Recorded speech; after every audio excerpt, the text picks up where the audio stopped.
Hello and welcome to the Gale Blade News. The coronavirus crisis could level down the UK economy, with London and the South East expected to bounce back more quickly than Hull and Bradford. Industries such as finance and construction will be worst hit by the pandemic, a report from the Social Market Foundation has warned. Initially, that means London and the South East will be worst affected. However, other areas face a more painful recovery from the impact of the virus, the centrist think tank said.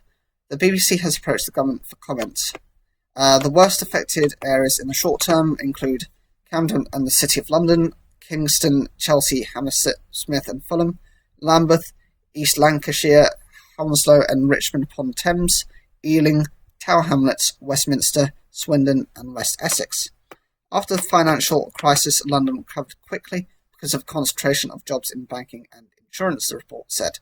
Whilst these jobs will face the biggest initial blow from coronavirus, evidence suggests the capital is more economically resilient and the labour market will recover quicker than the rest of the country. But that is not the case in areas where unemployment rates were above the UK's average of 3.8% last year, according to the SMF.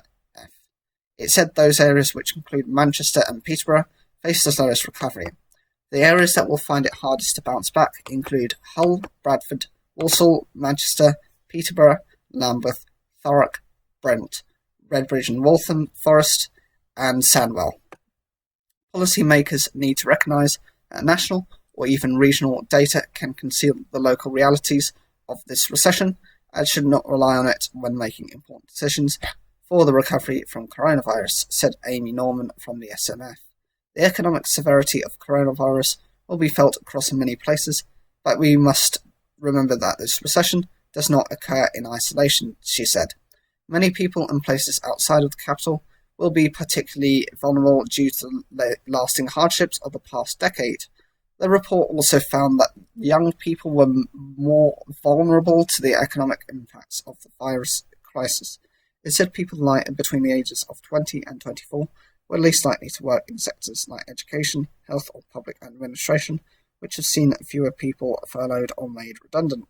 Young people's jobs are most at risk, but a quarter of older workers also face job instability, Ms. Norman said. Politicians have announced the Guaranteed Youth Opportunity, but are light on support for those in older categories who will find themselves out of work.